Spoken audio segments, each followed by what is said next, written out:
नमस्कार मित्रों, देशक ट्यूशंस में आपका स्वागत है। इस वीडियो में हम सीखने वाले हैं 9th standard Maharashtra board new syllabus science का 5th चैप्टर, जिसका नाम है एसिड्स, बेसिस एंड सॉल्ट्स। ये इसका पहला वीडियो है।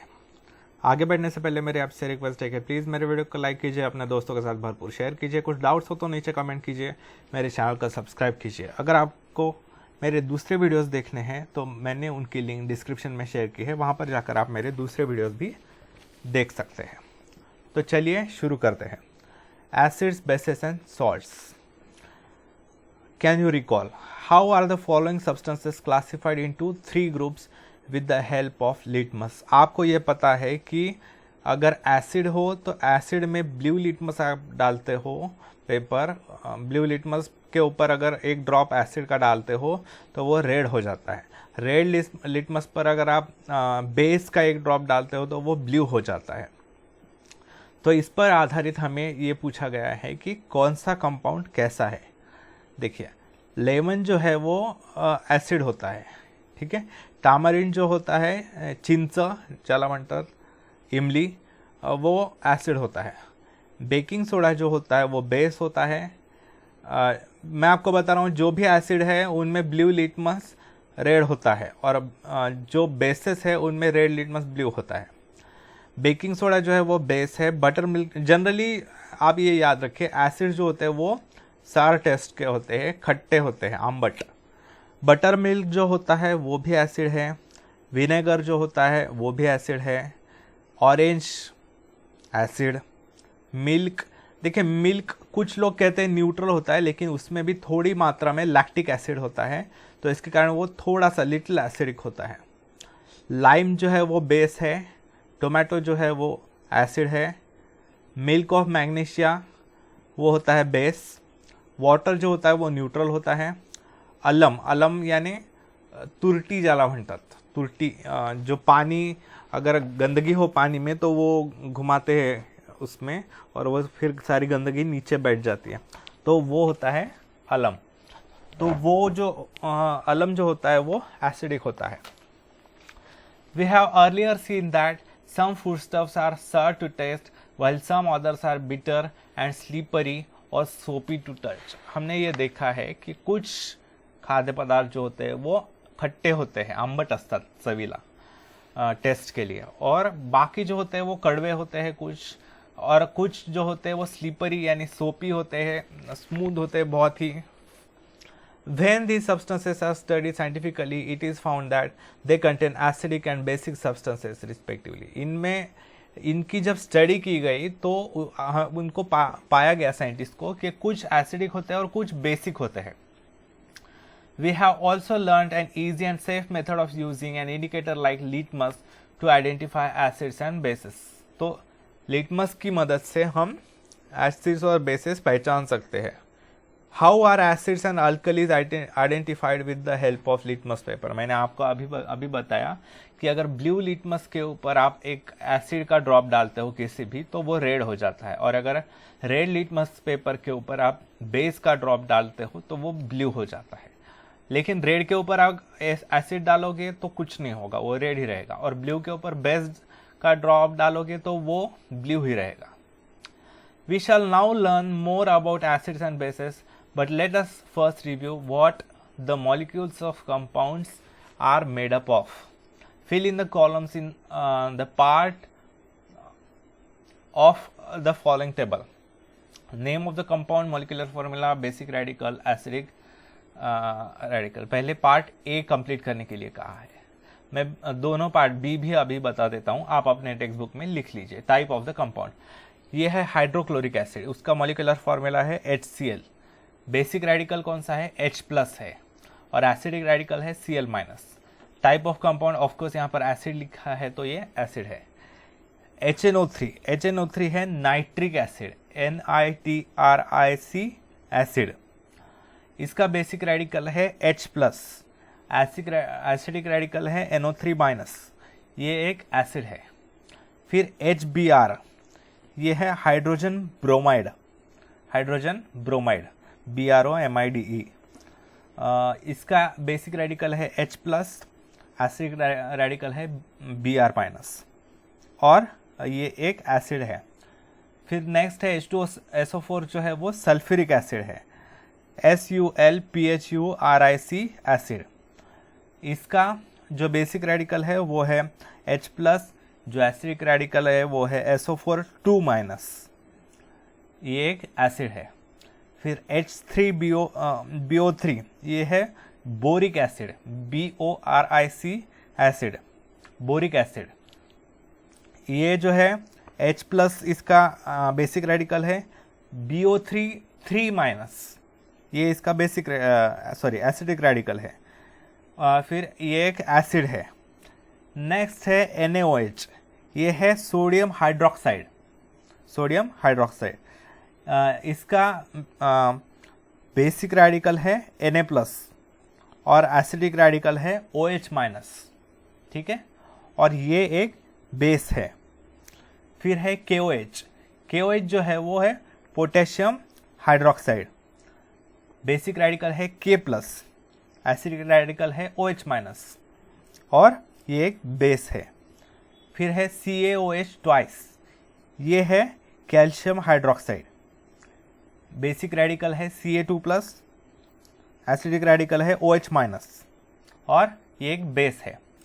NH4OH, ये है अमोनियम हाइड्रोक्साइड, इसका जो बेसिक रेडिकल है वो है NH4+, एसिडिक रेडिकल है OH-, और ये बेस है।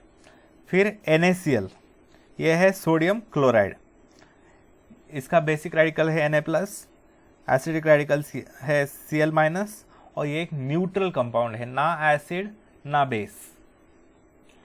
फिर है CaNO3 ट्वाइस, ये है calcium nitrate, calcium nitrate NiTrATE। इसका जो बेसिक रेडिकल है वो है Ca2+, एसिडिक रेडिकल है NO3-, और ये एक न्यूट्रल कंपाउंड है। फिर K2SO4, ये है पोटेशियम सल्फेट, K+ SO4 2-, ये एक न्यूट्रल है। फिर है CaCl2, ये है calcium chloride, Ca2+ basic radical, acidic radical है Cl-, एक न्यूट्रल कंपाउंड है। फिर है NH4 ट्वाइस SO4, ये है ammonium sulphate, NH4+ basic radical, SO4 2-, जो है एसिडिक रेडिकल, और ये न्यूट्रल कंपाउंड है, ना एसिडिक ना बेसिक। चलिए आगे बढ़ते हैं। Some compounds are seen to have H+ as the basic radical in their molecules. कुछ compounds में H+ जो होता है वो बेसिक रेडिकल पाया जाता है। These are all acids, जिनमें ये H+ बेसिक एसिड होता है, बेसिक रेडिकल होता है, वो सारे एसिड्स कंसिडर किए जाते हैं। Some compounds are seen to have OH- as the acidic radical in their molecule. उसके उलट कुछ कंपाउंड्स में OH- जो होता है वो एसिडिक रेडिकल पाया जाता है। All these compounds are bases, ये सारे bases है। Those ionic compounds which have a basic radical other than H+ and an acidic radical other than OH- are called salts. ऐसे आयनिक कंपाउंड्स जिनमें H+ के अलावा दूसरे बेसिक रेडिकल होते हैं और OH- के अलावा दूसरे एसिडिक रेडिकल होते हैं, उनको कहा जाता है सॉल्ट्स। 3 तरह के कंपाउंड मुख्यतः माने जाते हैं, एसिड, बेसिस और सॉल्ट्स, जो इस चैप्टर का नाम है। Now complete part B of the above table. मैंने पहले बी पार्ट कंप्लीट करके आपको बताया है। It will be clear that there are 3 types of ionic compounds and these are acids, bases and salts. Ionic compounds, recapitulation. The molecule of an ionic compound has 2 constituents, namely cation, that is positive ion, that is basic radical, and anion, negative ion, acidic radical. ये हमने पिछले chapter में इसके बारे में सीखा है। There is a force of attraction between these ions as they are oppositely charged and that is called ionic bond. देखिए ये दो कैटायन और एनायन अपोजिट चार्ज होते हैं उनके ऊपर, एक पॉजिटिव होता है एक निगेटिव होता है, तो उनके बीच में ऑफकोर्स अट्रैक्शन का फोर्स होगा, तो उसके कारण वो हमेशा साथ रहते हैं और उनके बीच में एक बॉन्ड बन जाता है, उसे कहते हैं ionic bond. The force of attraction between one positive charge on a cation and one negative charge on an anion makes one ionic bond.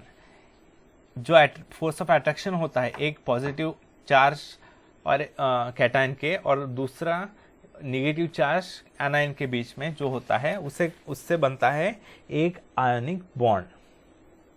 While studying static electricity, we have learned that there is a natural tendency of any body to change from an electrically charged state into an electrically neutral state. देखिए, हमने static electricity के बारे में पढ़ते समय ये हमने सीखा है कि किसी भी बॉडी की किसी भी वस्तु की क्या टेंडेंसी होती है। नेचुरल टेंडेंसी ये होती है कि अगर वो चार्ज अवस्था में है, उसके ऊपर कोई चार्ज है, तो उसकी टेंडेंसी होती है कि वो न्यूट्रल स्टेट में आ जाए, वो अपना चार्ज कैंसिल कर दे। Why then is an electrically charged ion formed from an electrically balanced that is neutral atom? तो यहाँ पर तो उल्टा हो रहा है।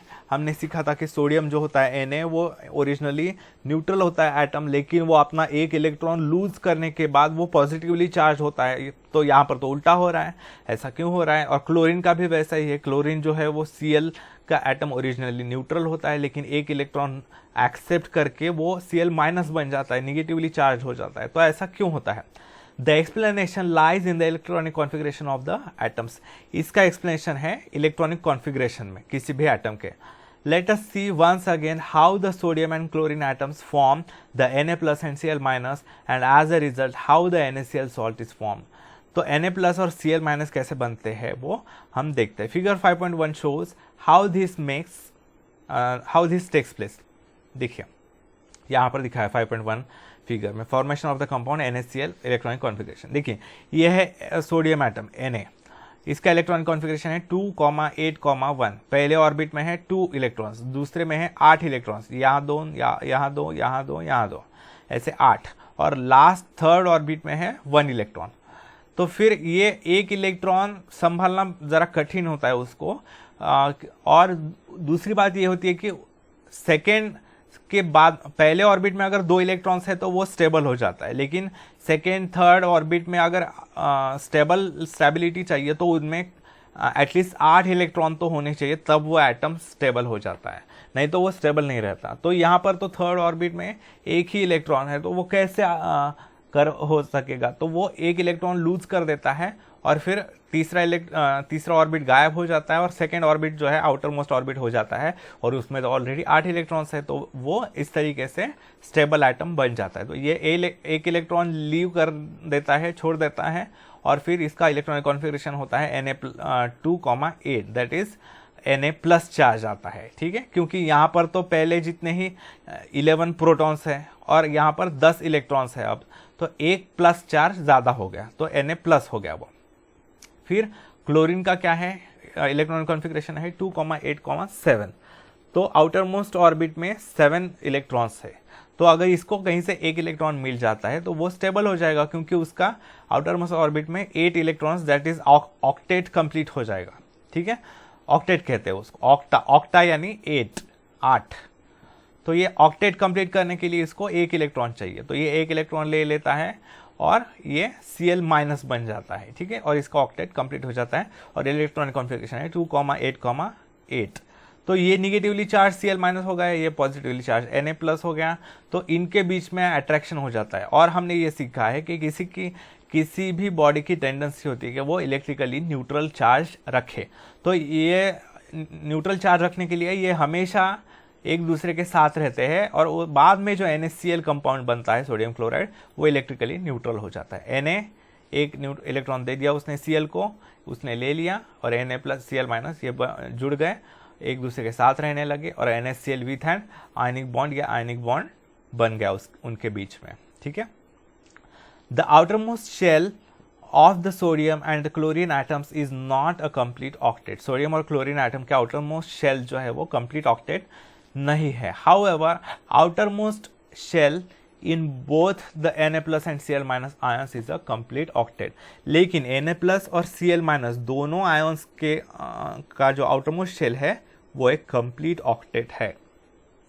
An electronic configuration with a complete octet indicates a stable state। जब complete octet complete हो जाता है तब उसे वो एक stable state में आ जाता है atom. Further, an ionic bond is formed between the oppositely charged Na plus and Cl minus ions, and therefore an ionic compound NaCl having very high stability is formed. फिर एक stable electrically neutral NaCl compound बन जाता है. Dissociation of ionic compounds. देखिए dissociation ये association का opposite है. Association यानी साथ रहना या साथ आना, और डिसोसिएशन यानी अलग हो जाना. अभी देखते हैं डिसोसिएशन ऑफ आयनिक कंपाउंड्स क्या है. On mixing the substances as shown here, what are the resulting mixtures formed by mixing the following substances called. पहला है, देखिए नीचे कुछ सब्सटेंसेस मिक्स किए गए हैं, तो क्या बन रहा है सॉल्यूशन. देखिए वाटर और सॉल्ट जब मिक्स किया जाता है तो सॉल्ट पूरा डिसॉल्व हो जाता है पानी के अंदर. तो पानी और सॉल्ट को अलग अलग अस्तित्व उनका नहीं पहचाना जा सकता, एग्जिस्टेंस उनका अलग पहचाना नहीं जा सकता. देख कर, यानी टेस्ट करके तो पहचाना जा सकता है, लेकिन देख कर नहीं किया जा सकता. तो ऐसे सॉल्यूशंस को कहते हैं होमोजीनियस सॉल्यूशन, जिनमें पूरा एक जैसा ही सॉल्यूशन होता है, अलग अलग पैटर्न्स नहीं होते, जोन्स नहीं होते. तो ये हो गया होमोजीनियस सॉल्यूशन. वाटर में अगर शुगर डालोगे तो वो भी शुगर पूरी डिसॉल्व हो जाती है, तो ये भी होमोजीनियस सॉल्यूशन हो गया. लेकिन अगर वाटर में सैंड डालोगे, सैंड तो डिसॉल्व नहीं होती है वाटर में, तो सैंड नीचे बैठ जाएगी. ठीक है, तो उसमें दो जोन्स बन जाएंगे. तो वाटर में अगर सैंड डालोगे तो वो हो गया हेटेरोजीनियस सॉल्यूशन, इसे कहते हैं हेटेरोजीनियस सॉल्यूशन. और उसी तरह वाटर में अगर सॉडस्ट डालोगे, सॉडस्ट यानी लकड़ी का जो भूसा होता है वो अगर डालोगे तो वो भी डिसॉल्व नहीं होगा, तो उसे भी हेटेरोजेनस सॉल्यूशन कहेंगे.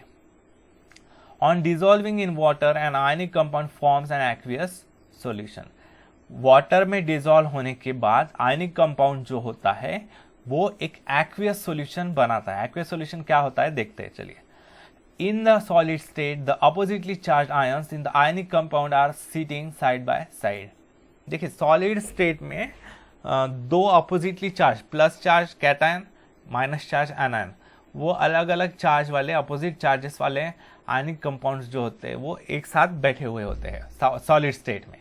When an ionic compound begins to dissolve in water, the water molecules push themselves in between the ions of the compound and separate them from each other. जब उस आयनिक कंपाउंड को dissolve किया जाता है पानी में, तो उनके आयंस के बीच में, कैटायन और एनायन के बीच में वाटर मॉलिक्यूल्स घुसने लगते हैं फोर्सिबली, और वो अपने आप को बिठाते हैं. जैसे अगर बहुत गर्दी है, भीड़ है किसी रेलवे में या बस में, तो दो अगर 7 लोग हैं तो वो पहले तो शुरुआत में साथ बैठते हैं, लेकिन बाद में वो उनके बीच में अगर कोई भीड़ वाले लोग बैठ जाए तो वो अलग हो जाते हैं. तो ऐसे पानी के मॉलिक्यूल्स उनके बीच में घुस जाते हैं. दैट इज टू से an ionic compound dissociates while forming an aqueous solution. तो ऐसे आयनिक कंपाउंड डिसोसिएट हो जाता है, अलग हो जाते हैं उनके आयंस, और एक्वियस सॉल्यूशन बनता है. सी फिगर 5.2. देखिए यहाँ पर दिखा है dissociation of salt in aqueous solution. देखिए ये पहले सॉलिड स्टेट में है NaCl, sodium chloride salt. NaCl यानी हमारा खाने का जो सॉल्ट होता है, नमक, वो तो वो पानी में डाल दिया. पहले तो ये 7 थे. देखिए ये Cl माइनस जो है वो ग्रीन कलर से दिखाया गया है, और Na प्लस जो है वो ब्लैक कलर के राउंड से दिखाया गया है. तो ये पहले तो 7 थे, लेकिन बाद में वो पानी में डालने के बाद धीरे धीरे अलग होने लगे. Cl माइनस यहाँ हो गया, Na प्लस यहाँ चला गया, तो ये धीरे धीरे सोडियम क्लोराइड जो है आयंस अलग अलग होने लगे. फिर ये जब पूरा डिसॉल्व हो जाता है, ये सॉलिड स्टेट में पूरा डिसॉल्व हो जाता है पानी में, तब ये पूरा एक्वियस सॉल्यूशन कहते हैं. तो उसमें सारे ऐसे फ्रीली तैरने लगते हैं. Cl माइनस एक तरफ, Na प्लस दूसरी तरफ, फिर Cl माइनस एक तरफ, Na प्लस दूसरी तरफ, ऐसे कहीं पर भी कोई भी तैरने लगता है, स्विम करने लगता है, तो उसे कहते हैं एक्वियस सॉल्यूशन. तो एक आयन के इर्द गिर्द पूरा पानी के मॉलिक्यूल्स आ गए. देखिए ब्लू कलर के पूरा पानी भर गया उनके एक आयन के इर्द गिर्द, आजू बाजू में पूरा, तो उसे कहते हैं एक्वियस सॉल्यूशन. NaCl इन सॉलिड स्टेट, एस यानी सॉलिड, वाटर में जब डालेंगे तब डिसोसिएशन होगा, gives Na plus aqueous plus Cl minus aqueous. This is dissociation of salt in aqueous solution. अभी देखते हैं Arrhenius theory of acids and bases. The Swedish scientist Arrhenius put forth theory of acids and bases in the year 1887. 1887 में Arrhenius नाम के scientist ने ये theory रखी acids और बेसिस की। This theory gives definitions of acids and bases as follows. उसने acids और बेसिस की डेफिनेशन कुछ इस तरह दी। Acid. An acid is a substance which on dissolving in water gives rise to H plus ion as the only cation. देखिए acid की definition उसने क्या रखी कि एसिड एक ऐसा सब्सटेंस होता है जो पानी में डिसॉल्व करने के बाद केवल और केवल H प्लस के फॉर्म में ही कैटायंस देता है, यानी उनमें पॉजिटिवली चार्ज आयंस जो होते हैं वो केवल H प्लस होते हैं। For example HCl, H2SO4, H2CO3 etcetera. देखिए HCl गैसेस फॉर्म में है, वाटर में डिसॉल्व करने के बाद डिसोसिएशन होता है। H प्लस यहाँ पर एक कैटायन दिया है उसने H प्लस का फॉर्म का, इससे aqueous form, plus Cl minus aqueous, तो ये एसिड हो गया। H2SO4 लिक्विड स्टेट में है, ये वाटर में डिसोल्यूशन करने के बाद डिसोसिएशन होता है। H प्लस, इसने भी H प्लस दिया तो ये भी एसिड हो गया aqueous, plus HSO4 minus aqueous, तो फिर ये HSO4 माइनस जो है वो फिर से एक्वियस और ज़्यादा डिसोसिएट होता है और H प्लस और एक H प्लस आयन निकलता है उसमें से एक्वियस, और SO4 2 माइनस एक्वियस। ठीक है, ऐसे तो ये भी एसिड्स हो गए, ये भी एसिड है, ये भी एसिड है। What are the names of the following compounds, नीचे दिए गए कंपाउंड्स के क्या नाम है। NH3 जो है उसका नाम है अमोनिया, AMMONIA। ये जो है Na2O ये है सोडियम ऑक्साइड। CaO जो है वो है calcium oxide. When the above compounds are mixed with water, they combine with water. Complete the following table by writing the ions formed by their combination with water.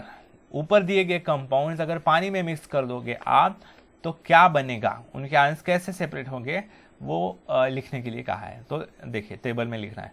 NH3 in gases form plus H2O liquid form gives dissociation के बाद NH4 plus plus OH minus, ये एक H यहाँ पर निकल जाता है और इसके साथ जुड़ जाता है, NH4 प्लस बन जाता है और ये OH minus aqueous solution. Na2O plus H2O liquid form gives, ये सॉलिड फॉर्म में है Na2O, gives 2Na plus aqueous plus 2OH minus aqueous. देखिए केमिकल इक्वेशन को बैलेंस करना बहुत आवश्यक होता है, यहाँ पर जितने आइटम्स है उतने ही यहाँ पर होने चाहिए, तो इसके लिए ये 2 लगाया है। 2Na plus aqueous plus 2OH minus aqueous. फिर CaO इन solid state plus H2O liquid gives Ca2 plus aqueous plus 2OH minus aqueous. ठीक है, into which type will you classify the above compounds, acid, base और salt? तो ये कौन से है, ये सारे बेसेस है। ठीक है, बेस किसे कहते हैं उस अकॉर्डिंग टू Arrhenius। बेस की definition, a base is a substance which on dissolving in water gives rise to the OH minus ions as the only anion। Base एक ऐसा सब्सटेंस है जब वो पानी में डिसॉल्व होता है तब वो केवल और केवल OH माइनस आयंस को एनायंस के तौर पर देता है। देखिए एनायंस जो बन रहे हैं, निगेटिवली चार्ज जो भी आयंस होंगे वो केवल OH माइनस ही होंगे, बाकी कैटायंस होंगे ये, लेकिन एनायंस सिर्फ OH माइनस ही होंगे, तो उन्हें बेसिस कहा जाएगा। ये डेफिनेशन है according to whom Arrhenius। For example NaOH CaOH twice. देखिए NaOH in solid state water dissociation Na plus aqueous plus OH minus aqueous, तो ये भी एक बेस हो गया। CaOH twice solid water dissociation Ca2 plus aqueous plus 2H OH minus aqueous, तो ये भी एक बेस हो गया। Classification of acids and bases, acids और बेसिस का क्लासिफिकेशन कैसे किया जाता है। फर्स्ट पहला है स्ट्रेंथ के ऊपर, कितना स्ट्रॉन्ग है। Strong and weak acids, bases and alkali. देखिए कैसे, किसे स्ट्रॉन्ग एसिड, किसे वीक एसिड, किसे स्ट्रॉन्ग बेस, किसे वीक बेस, किसे अल्कली कहना है वो देखते हैं। First Acids and bases are classified into strong and weak types on the basis of the extent to which they dissociate in their aqueous solutions. Acids और bases को classify किया जाता है एक strong acid या strong base और एक weak acid या weak base, किसके आधार पर वो कितना डिसोसिएट होते हैं, कितनी मात्रा में उनके मॉलिक्यूल्स अलग होकर आयंस बना रहे हैं एक एक्वियस सॉल्यूशन में, उसके आधार पर वो क्लासिफाई किया जाता है स्ट्रॉन्ग या वीक. स्ट्रॉन्ग एसिड किसे कहते हैं? On dissolving in water a strong acid dissociates almost completely and the resulting aqueous solution contains mainly H+ ions and the concerned acidic radical. Strong acid किसे कहते हैं? जब वो डिजॉल्व होता है पानी में तो वो ऑलमोस्ट कंप्लीटली डिजॉल्व हो जाता है, ऑलमोस्ट कंप्लीटली डिसोसिएट हो जाता है और उसका ऑलमोस्ट हर एक मॉलिक्यूल अलग होकर H+ आयंस भारी मात्रा में देता है और कंसर्न रिलेटेड जो भी एसिडिक रेडिकल है निगेटिवली चार्ज वो भी देता है. For example HCl, HBr, HNO3, H2SO4 ये सारे स्ट्रॉन्ग एसिडिक है, स्ट्रॉन्ग एसिड्स है. वीक एसिड किसे कहते हैं? On dissolving in water a weak acid does not dissociate completely and the resulting aqueous solution contains H+ ion and the concerned acidic radical in small proportion along with large proportion of undissociated molecules of the acid. जो weak acid होता है वो dissolve होने के बाद ज़्यादा dissociate नहीं होता, उसके मॉलिक्यूल्स ज़्यादा अलग नहीं होते, आयंस उसमें से ज़्यादा H+ आयंस प्राप्त नहीं होते हैं, ठीक है. और ज़्यादा H+ आयन प्राप्त नहीं होंगे तो ज़्यादा जो रिलेटेड जो निगेटिवली चार्ज आयन है वो भी नहीं प्राप्त होते. फॉर एग्जांपल H2CO3, CH3COH जिसे एसिटिक एसिड कहते हैं, ठीक है, ये वीक एसिड्स है. अभी देखते हैं स्ट्रॉन्ग बेस किसे कहते हैं. On dissolving in water a strong base dissociates almost completely and the resulting aqueous solution contains mainly OH- ions and the concerned basic radicals. जब एक स्ट्रॉन्ग बेस डिजॉल्व होता है वाटर में तब वो कंप्लीटली डिसोसिएट होता है, ऑलमोस्ट कंप्लीटली, और उसमें बहुत सारे OH- आयंस प्रोड्यूस होते हैं. किसके साथ? बेसिक रेडिकल वाले कैटायन के साथ. For example NaOH, KOH, CaOH twice Na2O ये स्ट्रॉन्ग बेसिस है. फिर वीक बेस किसे कहते हैं? On dissolving in water, a weak base does not dissociate completely and the resulting aqueous solution contains a small proportion of OH- ions and the concerned basic radical along with a large proportion of undissociated molecules of the base. जो weak base होता है वो पानी में dissolve होने के बाद पूरी तरीके से डिसोसिएट नहीं होता है, बस थोड़े से ही OH- आयंस प्राप्त होते हैं, ठीक है, और उसके साथ बेसिक रेडिकल्स प्राप्त होते हैं. For example NH4OH. अभी अल्कली किसे कहते हैं वो देखते हैं. The bases which are highly soluble in water are called alkali. जो अच्छी तरीके से डिजॉल्व होने वाले, पानी में अच्छी तरीके से डिजॉल्व होने वाले जो बेसेस होते हैं उनको कहा जाता है अल्कली. एग्जाम्पल क्या है? For example NaOH, KOH, NH3.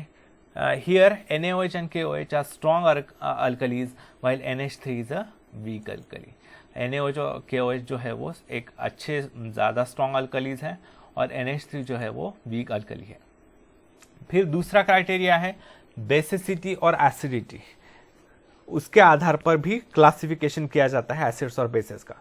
Complete the following table. Acid, number of H+ ions obtain from one molecule. Acid के एक मॉलिक्यूल से कितने नंबर ऑफ H+ आयंस प्राप्त हो रहे हैं उसके आधार वो लिखना है. HCl में कितने, एक मॉलिक्यूल में से कितने H+ निकलेंगे? केवल एक, तो यहाँ पर लिखना है H+. HNO3 में 1 H+, H2SO4 में 2 H+, यहाँ लिखना है 2 H+. फिर H2CO3 में 2 H+, H2BO3 में H3BO3 में 3 H+ आयंस निकलते हैं एक मॉलिक्यूल में से. फिर H3PO4 में से 3 H+ और CH3COOH में से केवल और केवल एक H+ आयन निकलता है. Base, number of OH- ions obtain from one molecule. नीचे कुछ बेसिस दिए हैं, उनमें से हर एक मॉलिक्यूल से, सिंगल मॉलिक्यूल में से कितने OH- आयंस निकलते हैं वो पूछा गया है. NaOH में से 1 OH-, KOH में से OH- सिंगल, CaOH ट्वाइस में से 2 OH-, BaOH ट्वाइस में से 2OH माइनस, AlOH थ्राइस कहते हैं इसे, 3OH माइनस निकलते हैं। FeOH थ्राइस में से 3OH माइनस, NH4OH में से यहाँ से केवल और केवल एक OH माइनस निकलता है। Acids and bases are also classified according to their basicity and acidity respectively। अभी देखते हैं basicity of acids किसे कहते हैं। Basicity of acids की definition है the number of H plus ions obtainable by the dissociation of one molecule of an acid is called its basicity। एक acid का मॉलिक्यूल जब डिसोसिएट होता है तब वो एक मॉलिक्यूल में से कितने H प्लस आयंस दे रहा है उसे कहते हैं उस एसिड की बेसिसिटी। तो देखिए हम पता कर सकते हैं, इसकी बेसिसिटी है 1 क्योंकि एक सिंगल H प्लस निकल रहा है, इसकी बेसिसिटी भी है 1, इसकी है 2, बेसिसिटी ऑफ H2SO4 इज 2, इसकी बेसिसिटी है 2, इसकी बेसिसिटी है 3, इसकी है 3, इसकी बेसिसिटी है 1। उसी तरीके से एसिडिटी किसे कहते हैं? Acidity of basis the numbers of OH minus ions obtainable by dissociation of one molecule of a base is called its acidity. एक किसी भी बेस का एक मॉलिक्यूल जब डिसोसिएट होता है तब उसमें से कितने OH माइनस आयंस निकल रहे हैं उस संख्या को कहते हैं उस बेस की एसिडिटी। अब देखते हैं NaOH में से कितने OH माइनस निकल रहे हैं? एक, तो इसकी एसिडिटी हो गई, इस बेस की एसिडिटी हो गई 1, इसकी हो गई 1, इसकी हो गई 2, इसकी 2, इसकी 3, इसकी 3 और इसकी 1। ठीक है, फिर आगे बढ़ते हैं। देखिए use your brain power. On the basis of the above table give examples of monobasic, dibasic and tribasic acid. देखिए जिनकी ऐसे एसिड्स जिनकी बेसिसिटी 1 होती है उन्हें कहा जाता है मोनोबेसिक एसिड। मोनो यानी 1। ऐसे एसिड्स जिनकी बेसिसिटी 2 होती है उन्हें कहा जाता है डायबेसिक एसिड। डाई यानी 2, कार्बन डाइऑक्साइड यानी जिसमें 2 ऑक्सीजन है, कार्बन डाइऑक्साइड। तो डायबेसिक एसिड यानी जिनकी बेसिसिटी 2 है। ट्राइबेसिक यानी 3 बेसिसिटी होने वाले एसिड्स। तो देखिए मैं बताता हूँ मोनोबेसिक एसिड्स कौन से है? HCl HNO3। डायबेसिक कौन से है? H2SO4 H2CO3। ट्राइबेसिक कौन से है एसिड्स? H3BO3 H3PO4। फिर on the basis of the above table given the 3 types of basis, give the 3 types of basis with their examples. उसी तरीके से 3 तरह के बेसिस भी होते हैं। पहले है मोनो एसिडिक बेसिस। कौन से है? ये मोनो एसिडिक है NaOH, ये भी मोनो एसिडिक बेस है KOH। फिर ये भी मोनो एसिडिक है NH4OH। ठीक है, फिर डाई एसिडिक बेसिस कौन से है? CaOH ट्वाइस और BaOH ट्वाइस, ये डाई एसिडिक बेसिस है। और ट्राई एसिडिक बेसिस कौन से है? AlOH थ्राइस और FeOH थ्राइस, ये जो है वो ट्राई एसिडिक बेसिस है। ठीक है, आई होप यू अंडरस्टैंड। इस वीडियो में यही तक मित्रों। अगर आपको मेरा वीडियो अच्छा लगे तो प्लीज़ मेरे वीडियो को लाइक कीजिए, अपने दोस्तों के साथ भरपूर शेयर कीजिए। कुछ डाउट्स हो तो नीचे कमेंट कीजिए, मेरे चैनल को सब्सक्राइब कीजिए। अगर आप मेरे दूसरे वीडियोस देखना चाहते हैं तो मैंने अपनी उनकी लिंक डिस्क्रिप्शन में शेयर की है, वहाँ पर जाकर आप मेरे दूसरे वीडियोज़ भी देख सकते हैं। धन्यवाद मित्रों, आपका दिन शुभ जाए।